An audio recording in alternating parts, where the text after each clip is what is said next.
सभी संतों की, सभी भक्तों की, धर्म की, अधर्म का, प्राणियों में, हर विश्व का, हर हर महादेव। जय जय श्री राधे। बोले सतगुरुदेव भगवान की जय। भगवान प्यारे भक्तों, श्रद्धामयी बहनों, देखो ये श्री वृंदावन धाम है। वृंदा कहते हैं तुलसी माता। यहाँ तुलसी माता की पूजा विशेष है। यहाँ तो लक्ष्मी जी भी झाड़ू लगाती हैं, स्वर्ग की देवी। राधा रानी का विशेष महत्व है। राधा रानी माने ब्रह्म विद्या, यानी लक्ष्मी नारायण निवास करते अपने धाम में। वहाँ लक्ष्मी मालिक है, लेकिन यहाँ लक्ष्मी जी यहाँ झाड़ू लगाने वाली है। बोलो सच्चिदानंद भगवान की। वृंदावन की बड़ी भारी महिमा है। मैं आपको बता रहा था, ये सत्संग है। सत्संग आत्मा की खुराक है, आत्मा का भोजन है। कहते हैं जल से शरीर की शुद्धि होती है, सत्य बोलने से मन शुद्ध होता है। जो व्यक्ति सत्य बोलता है उसका मन पवित्र हो जाता है। जो ब्रह्म विद्या सत्संग सुनता है उसे आत्मा का, परमात्मा का ज्ञान हो जाता है। आत्मा तो शुद्ध ही, परमात्मा कभी अशुद्ध तो नहीं होता। लेकिन विद्या तपोभ्याम भूत आत्मा बुद्धिर्ज्ञान शुद्धति।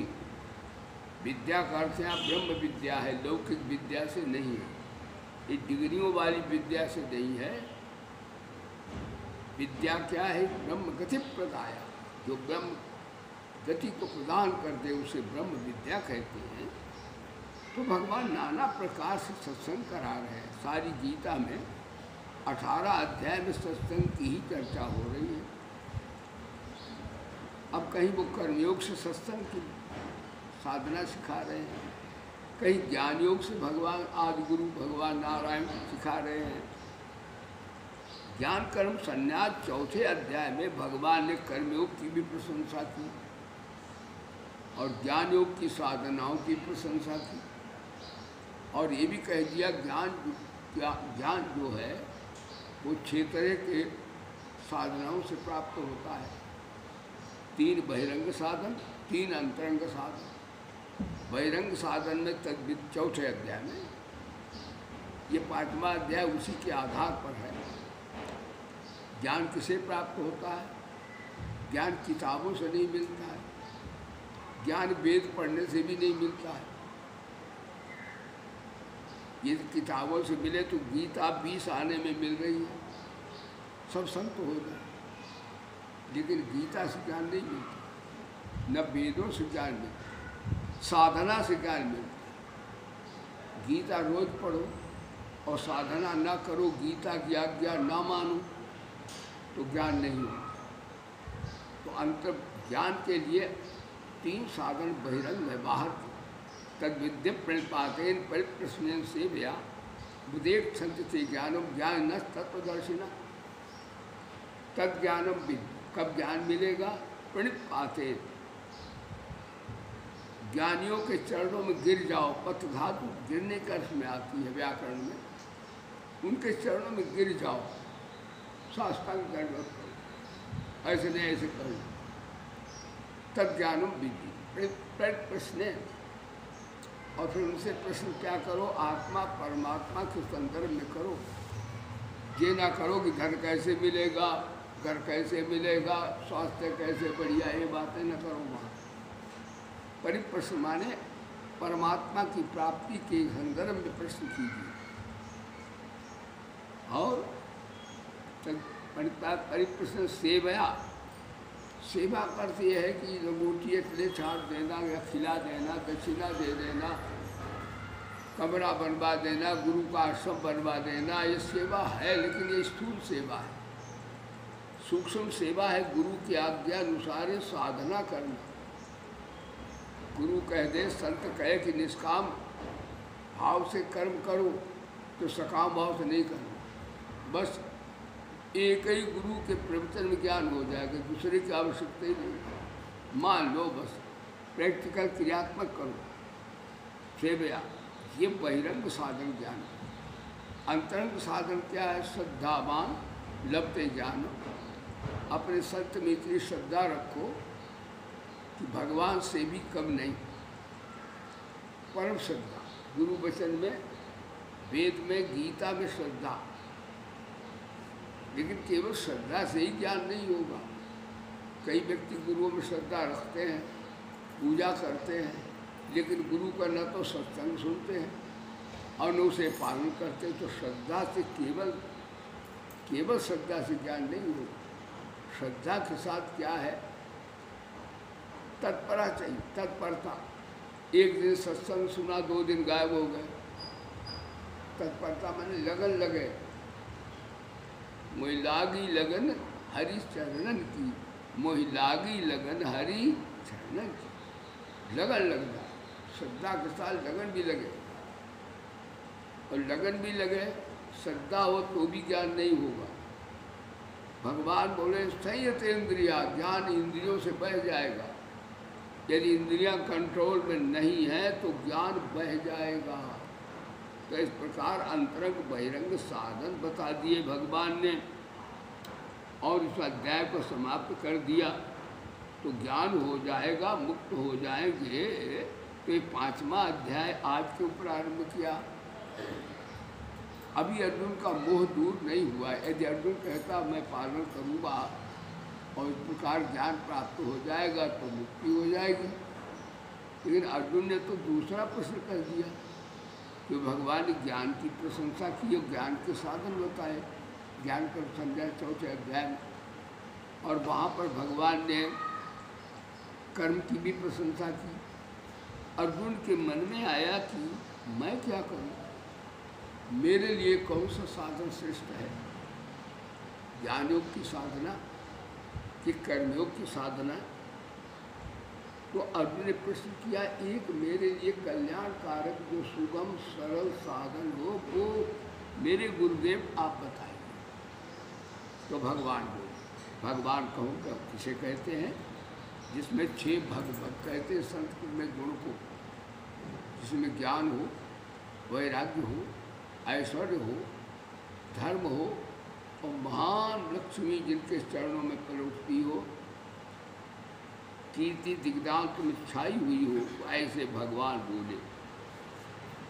भगवान कहते हैं संन्यासा कर्मयो निःश्रेय सकरा बुभौ तयोस कर्म संन्यास सात कर्म योगो विशिष्यते। भगवान बोले देखो अर्जुन, मार्ग दोनों बढ़िया। संन्यास माने स्वरूप से कर्मों का त्याग कर देना और निष्काम भाव से कर्मों का अनुष्ठान करना, ये दोनों कल्याणकारी हैं और दोनों से परासिद्धि प्राप्त हो जाती है दोनों। लेकिन एक बात है, जो ज्ञान हो गए उसमें अकिंचन, अचाह, अप्रयत्न, असंगता, विवेक, वैराग्य की प्रधानता है। असंगता, विवेक, वैराग्य समाज में, जन समाज में अल्प हो, किसी किसी में हो, लेकिन श्रद्धा से निष्काम भाव से कर्म सब कर सकते हैं। शंकराचार्य भगवान ने अर्थ किया है कि ज्ञान योग से कर्म योग श्रेष्ठ तो नहीं है, लेकिन इन निष्काम कर्म से ज्ञान की प्राप्ति होती है, इसलिए भगवान ने सरलता सुगमता बताई है। खैर कुछ भी हो, हमारे भगवान हैं, गुरु हैं, गुरुओं की बात पर कौन बोले, परंतु यहाँ भगवान ने कर्म करते करते निर्लिप्त भाव से, निष्काम भाव से, अनासक्त भाव से कर्म करने से वही ज्ञान प्राप्त होता है जो कि सन्यासी को कर्म का स्वरूप त्याग देता। इसलिए साधन में सुगम होने से निष्काम कर्मयोग श्रेष्ठ है। भगवान स्पष्ट कर दिया है, ये सनित सन्यासी यो निर्दृष्टि निकांक्षति निर्द्वंद्व ही महाभाव सुखम पंथा बंधात प्रमुख से। वो न तो किसी से, जो किसी से न द्वेष करता है और न किसी की आकांक्षा करता है, वो कर्मयोगी सदा सन्यासी ही है। क्योंकि राग द्वेष द्वेषात द्वंद्वों से रहित पुरुष सुखपूर्वक संसार बंधन से मुक्त हो जाता है। यदि भगवान बोले जो कर्मों का शुरू से त्याग करता वो तो मुक्त हो ही जाता है, लेकिन न किसी से राग करता न किसी से द्वेष। किसी नाल राग नहीं, किसी नाल द्वेष नहीं, किसी नाल राग नहीं, किसी नाल द्वेष नहीं। आत्मा आनंद फिर कोई भी क्लेश नहीं, आत्मा आनंद फिर कोई भी क्लेश नहीं। तो भगवान बोले आकांक्षा भी नहीं करता, यानी कार्य तो करता है, लेकिन फल जो है भगवान के अर्पण कर देता है, नहीं चाहता है या समाज की सेवा में लगाता है, तो कहते हैं वो महाराज सुखपूर्वक संसार बनने से मुक्त हो जाता है। उसको कर्मों का फल मिलता ही नहीं, न उसके वो शुभ कर्म रहते हैं और न अशुभ कर्म रहते हैं। शुभ कर्म से भी जन्म मृत्यु होता है, स्वर्ग जाता है, अशुभ से होता ही है, लेकिन वो तो फलाकांक्षा से रहित है, आकांक्षा है नहीं, राग द्वेष है नहीं, तो उसके कर्म समाप्त हो जाते, बंधन खेत नहीं रहते। इस सांख्य प्राप्ति स्थानम तद्यो गैर विगम्य थे एकम सांख्यम च योगम च या पश्यत सपश्यति। ज्ञान योग द्वारा जो परम धाम प्राप्त किया जाता है, कर्मयोग द्वारा वही प्राप्त किया जाता है। इसलिए जो पुरुष अज्ञान और कर्मयोग को फल रूप में एक देता वही यथार्थ देखता है। अब भगवान बोले संन्यासत्व महाभाव दुख माप वेगता योग तो मृत ब्रह्म नचना निगच्छति। भाई एक बात है, कर्मों का स्वरूप से त्याग होना कठिन है। अच्छा अकिंचन अप्रतिम होना बड़ा कठिन काम है। इसलिए भगवान बोले कि भाई कर्मयोग के बिना संन्यास और मन योग संपूर्ण कर्मों कर्तापन का त्यागना कठिन है। हाँ, यानी कर्मयोग से संन्यास प्राप्त होता है। इसका अर्थ है कि कर्मयोग में संन्यास की आवश्यकता नहीं है, लेकिन संन्यास की सिद्धि के लिए कर्मयोग निष्काम कर्म जरूरी है। बिना निष्काम कर्म के न तो भगवान की शरणागति होगी, न वेदांत का ज्ञान आएगा। इसलिए भगवान बोले साधना में ये श्रेष्ठ है, क्योंकि सकामता भोग है। सकामता में न तो ज्ञान आएगा वेदांत का और न शरणागति भगवान का प्रेम उदय होगा। इसलिए भगवान की भक्ति और ज्ञान, ध्यान दो, निष्काम कर्मयोग में न भक्ति ज्ञान की जरूरत नहीं है, लेकिन ज्ञान भक्ति को निष्काम कर्मयोग की जरूरत है, क्योंकि इसके बिना वो सिद्ध नहीं होगी। कितनी बढ़िया बात, बड़ी गीता की बात, बड़ी महत्वपूर्ण बात है ये।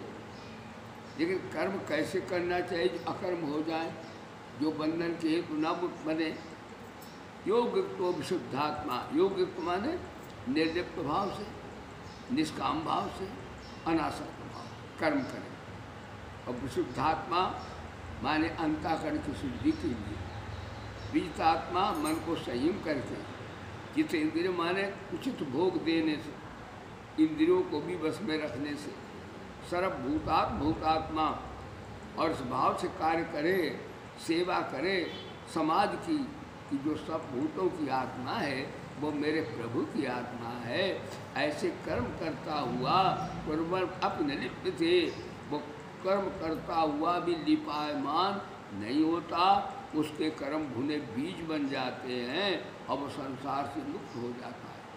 ये सर्वभूतात्मा, ये गीता में सर्वभूत इस तरह बार बार आया है। एक मैं आपको सुनाऊं कि भाई ऐसी यदि दृष्टि हो जाए, संपूर्ण हित के हाँ कर्म किए जाएं तो बड़ा आनंद है। तो हम ब्रह्म ज्ञान में पूर्ण होंगे, हमें आत्म साक्षात्कार हो जाएगा, हमें भगवत प्राप्ति हो जाएगी। लेकिन संपूर्ण प्राणियों में अपनी आत्मा को कि मेरे प्रभु की आत्मा या मेरी ही आत्मा है, ऐसे मानकर सबकी सेवा करे तो महाराज शीघ्र ज्ञान भी हो जाता है और अंतःकरण में भाव है तो शरणागति भी हो जाती है। दोनों आ जाते हैं इससे। कहते एक दृष्टांत सुना दें कि ऐसी दृष्टि हम सभी साधकों को आज का प्रवचन रखनी चाहिए। गीता की बात है, संतों गुरुओं की बात है, सत्संग का ये भाव है कि एक व्यक्ति कोई गवाही देने गया और वो व्यक्ति गीता पढ़ता था, साधक था। तो जज ने पूछा, तुम गवाही देने आए हो, तुम कौन हो?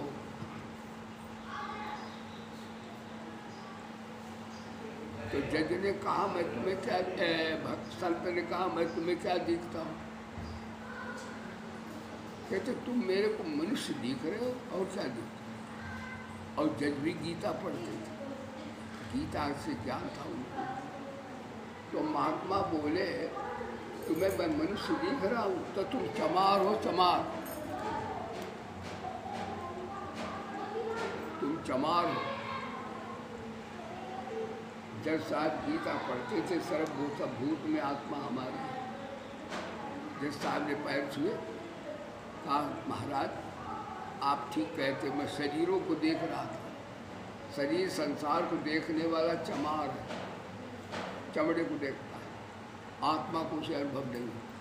बोलो गीता माता की हरि ज्ञान चर्चा सुनाती है गीता, हरि ज्ञान चर्चा सुनाती है गीता, द्वैत बुद्धि भगाती है गीता, द्वैत बुद्धि भगाती है और हरि से सभी को मिलाती है गीता, हरि से सभी को मिलाती है गीता, हरि ज्ञान चर्चा सुनाती है गीता।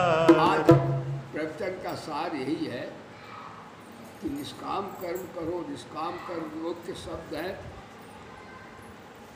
निष्कामता, अनासक्तता और निर्लिप्तता। निर्लिप्त होकर के अनासक्त भाव से और निष्काम भाव से जो कर्म किए जाते हैं, तो जो वेदांतियों को अकीर्तन अचाह अप्रयत्न से आत्मा का बोध होता है, तो इसको भी हो जाता है। लेकिन ये सरल इसलिए है, ये कर्म करते करते असंगता विवेक वैराग्य आ जाता है और वो विचार से आता है।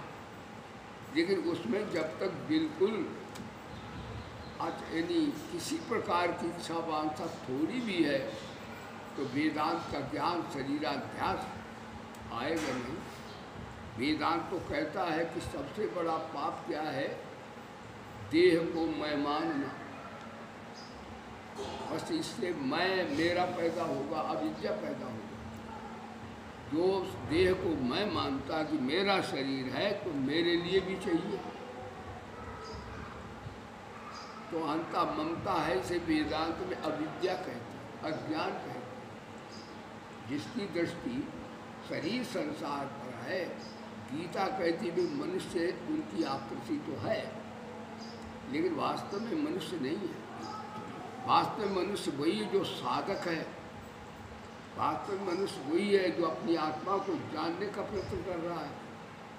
वास्तव में मनुष्य वो है जो निर्लिप्त भाव से, अनासक्त भाव से, निष्काम भाव से जीवन में अपने कर्म कर रहा है। वही मनुष्य है, वो साधक भी है और आगे संत भी हो जाएगा। बोलो सच्चिदानंद भगवान। इसलिए सभी को आज की शिक्षा है कि मनुष्य साधक सच्चाई का ही वर्णन करता है। इसलिए भगवान बोले जो शरीर और संसार को सच्चा मानता है वे जंतु हैं। जंतवा शब्द बताए, ये मनुष्य नहीं है। इसका हिसाब से विचार करके हम आप देखें तो शरीर संसार को मेरे ख्याल से 9,999 सच्चा मानता है। शरीर संसार जिस दिन झूठा मिथ्या मान लेंगे, उस दिन हमें ध्यान लगाने की जरूरत नहीं है। लोग कहते महाराज ध्यान लगता नहीं, हम कहते ध्यान हटता नहीं। तुम मानते उसको सच्चा, तो ध्यान कैसे लगे?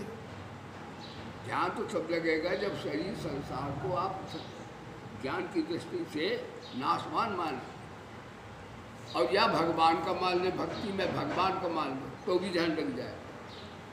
और ज्ञानी हो तो नाशवान मान लो कि शरीर संसार क्षण क्षण बदलने वाला है। दो में से एक वृत्ति आ गई तो आप संत हो जाएंगे और आपको नारायण मिल जाएंगे। आज का प्रवचन बोले सच्चिदानंद भगवान की जय हो। बोले गीता माता की जय हो। जो कीर्तन करे।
बयान है, असली मकान है।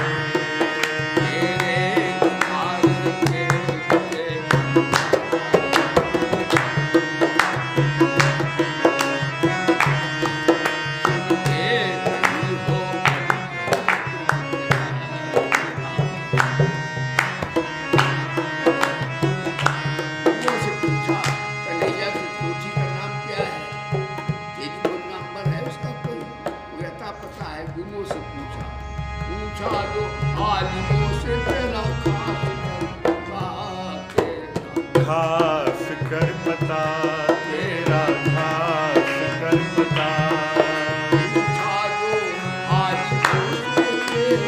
खास कर पता तेरा, खास कर पता। रहता है तेरे पास ये बयान है, रहता है तेरे पास ये उसका बयान है।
जय हो। श्री गायत्री माता की जय हो। श्री गीता माता की जय हो। श्री भारत माता की जय हो। श्री भोले बाबा की जय हो। श्री पवन सुत हनुमान की जय हो। श्री गुरुदेव भगवान की जय हो। श्री वृंदावन बिहारी लाल की श्री वृंदावन धाम की सभी संतों की सभी प्यारे भक्तों की आज के आनंद की सर्वे भवन्तु सुखिना सर्वे सन्तु निरामया सर्वे भद्राणि पश्यन्तु मां कश्चित् दुर्भाग् भवेत्। ओम शांति। ओम शांति। जय भगवद गीते मैया जय भगवत।